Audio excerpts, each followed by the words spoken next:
Greetings from Lockhart, Texas. This is a small-ish town outside of Austin. And I'm here for two reasons. One, to see one of my longtime great friends, a guy named Jeff Holmes, who him and I played music together at this point decades ago. We were in a band together called the Dingies. It was my first ever touring band. It was my first full-length record I ever did, and we've remained great friends. Reason two I'm down here. That's the most important reason, by the way. Reason number two is this is where they filmed what is probably a cult classic at this point, the great Christopher Guest film, Waiting for Guffman. Now, they didn't film everything here, but they did film what I can tell is a lot of the exterior scenes, like the town square, the movie theater, Corky's apartment, Alan Pearl's dental office, dentistry, I don't know what you're gonna call it. Ron and Sheila's travel agency, which these are all different businesses, I'm sure now, but I'm gonna find out. But yeah, so come along for the ride, because I'm gonna walk around downtown Lockhart and film some of these spots, and maybe even take my drone up to get a good shot of the town square. All right, I got settled at my friend Jeff's house, got some editing done. Now I'm just waiting on this trash truck to, I can get around him. I'm now headed, pardon me, now headed to downtown Lockhart, Texas, to go look at these filming locations from Waiting for Guffman. There's only like 5 of them. It's not gonna be a super long video, but I'm real excited. It's one of my favorite movies of all time. All right, I am here in beautiful Lockhart, Texas, downtown, which is like a cool little square, similar to like some small towns outside of Nashville where I live, Columbia, Tennessee, kind of like that. However, as I said, Waiting for Guffman filming locations here. According to the internet, they filmed here for about 27 days. They had like 5 days of rehearsal, but everything was mostly improv in that movie. First location we're gonna talk about here. Visit is the theater from the opening credits. That's it. I'm totally geeked out here. People probably wonder what the heck I'm doing here with this GoPro and the long thing that's it's attached to. But yeah, there you go.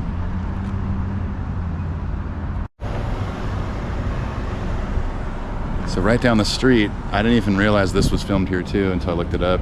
And I passed by it before I even looked it up, is the DQ that Libby Mae Brown works at.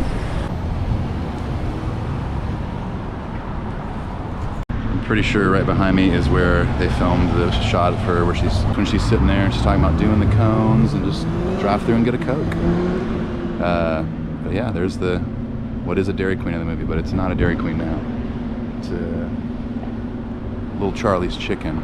I'm guessing this is the old sign though.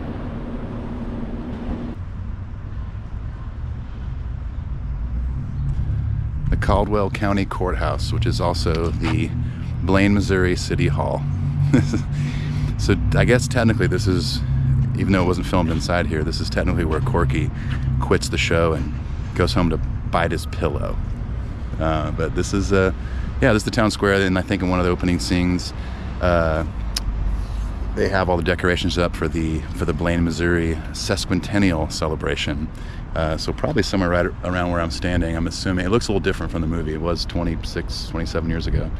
But this is really cool. And yeah, right in the center of town too. Can't miss it if you're ever in Lockhart, Texas. And I'm pretty sure right across the street, there's a realty office. I think, I need to look it up real quick, but I think that was Ron and Sheila's Magic Carpet travel agency. Montezuma's Revenge is nothing but diarrhea or something like that. Fred Willard and Catherine O'Hara, the best. I was correct. This is the building where they filmed the exterior shots for Magic Carpet travel agency with Ron and Sheila.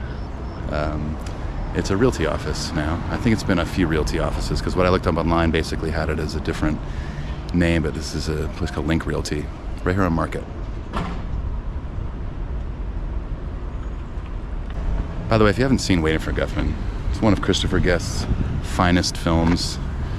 You might know Best in Show, Mighty Wind, Spinal Tap, Mascots. TV show he did called Family Tree, which was really underrated but fantastic. Michael McKean was in that one. But yeah, if you're in the greater Austin area, you got to come check these spots out, because this place doesn't seem to change much. Like, a lot of things look the same. They've updated the city hall, and obviously businesses have come and gone. But I think next we're gonna walk over to my favorite spot, which is one of my favorite scenes in the movie, where after Corky quits the show, he's in his apartment taking a bubble bath. And the cast, Gene Levy, Catherine O'Hara, and everybody, they all show up and try to knock on his door and try to talk him back into coming, back to the show. So I'm gonna go find that now. Not even a block walk from the courthouse. There's none other than Corky's apartment. Let me see, Courtney. Corky's apartment right here. Corky, we want you to live. One of the best lines by Catherine O'Hara. We want you to live. It's so good. But that's it. That was the exterior of his apartment, just a single staircase to a random door. Let's go get closer. Good. I do that twice a day. That's good exercise. Most athletic injuries. Is he not answering? Corky, we love you! Corky, open up. Corky. Corky, we love you. We want you to live.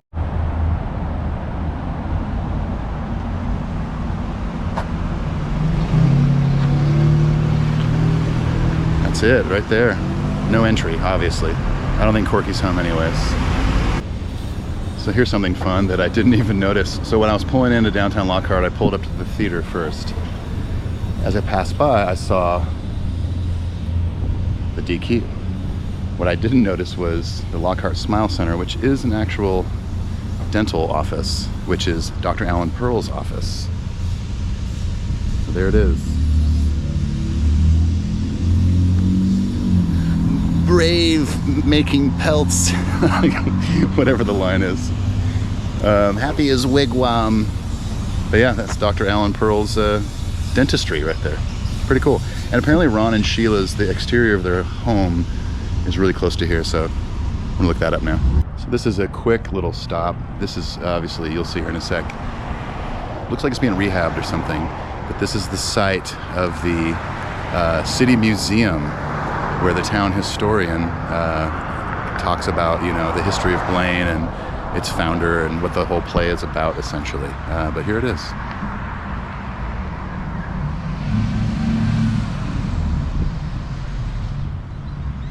Pretty cool. A couple more stops to go. There's a few that I looked up that are either non-existent anymore, like some silos are in the background, but that's whatever. Got to see what else I got left off the checklist and left on the checklist, and then we'll wrap it up. I should note that the city museum, the Blaine City Museum, was what's the character's name? Phil Burgess, played by Don Lake, who's extremely funny. He's the one that's just so excited about the sesquicentennial and Corky putting on the production of Red, White, and Blaine. But yeah, that was the exterior for the museum. So according to this website I found with a bunch of location addresses, this was the Savage Auto Repair, where it was, I can't remember his name, but the actor that played Johnny Savage, and then Brian Doyle Murray is in that scene, who's great. Where Corky goes to visit him to ask him to be in the play. He eventually quits, which leads Corky to take over the role once he's, back in the show after he goes home to bite his pillow. But this doesn't really look anything like it from the movie, so it's obviously been a long time. But this is supposedly this is the address. Well, I'm not much of an actor. What I should have done is look up all the addresses of these spots, put them in geographical order, because I'm just doing circles. Because literally, you have Dr. Pearl's dentistry over there. You've got the DQ there. You've got the theater there, and then this is the exterior for the library. And it's the scene where Dr. Alan Pearl and Corky are rehearsing. So that's the yeah, that's the exterior for the library here in Blaine. I think the last stop is going to be Ron and Sheila's house, and then that will conclude the Waiting for Guffman tour. But yeah, if you are ever down here, you could literally walk to almost all of these. I mean, you pretty much can walk to all of them, so do it. So this is the last spot I'm going to hit, and this is the exterior used for Ron and Sheila's house, of course, played by Fred Willard, rest in peace, one of the greats. And Catherine O'Hara, also a great. Most people, if they haven't seen Waiting for Guffman, probably know her from Beetlejuice or Schitt's Creek. Fantastic actress. I'm not going to walk up to it. It looks like it's a like an assisted living home, so I don't want to walk up on the property. But I don't know if that's what it was back then when they filmed it. But that's what it is now. So here's Ron and Sheila's exterior. These must be the silos that this website I found was talking about. It looks just like them. I don't know. I wasn't planning on going to those, but that looks like the photo. I guess it was just more of an establishing shot or just in the background or something, but anyways, there's that. Well, I think that's going to do it for the Waiting for Guffman filming locations. That was really fun for me. I've been a massive fan of that movie for a long time. All of Christopher Guest's work. And if you haven't seen any of his movies, Spinal Tap, Waiting for Guffman, Best in Show, Mighty Wind, For Your Consideration, Mascots, and the TV series Family Tree, which is really hard to find, by the way. I don't know if it's streaming anywhere now. I haven't checked in a while, but check out his movies if you haven't, because they are fantastic. And he kind of started the whole mockumentary thing, even though I know he hates that term, but the kind of faux documentary thing that shows like Modern Family and the Office did. That all goes back to Christopher Guest. So check out his stuff. You would know him. People who have not seen any of his movies have probably seen The Princess Bride and The Six-Fingered Man. That's actually Christopher Guest in that movie. But all fantastic movies. And if you're ever in Lockhart, I mean, I think like 5 of the 7 locations I looked at were all right off the main square where the courthouse is. So yeah, if you're ever in Austin, drive 40 minutes south to Lockhart and go take a little Waiting for Guffman tour. Pretty fun. Bye.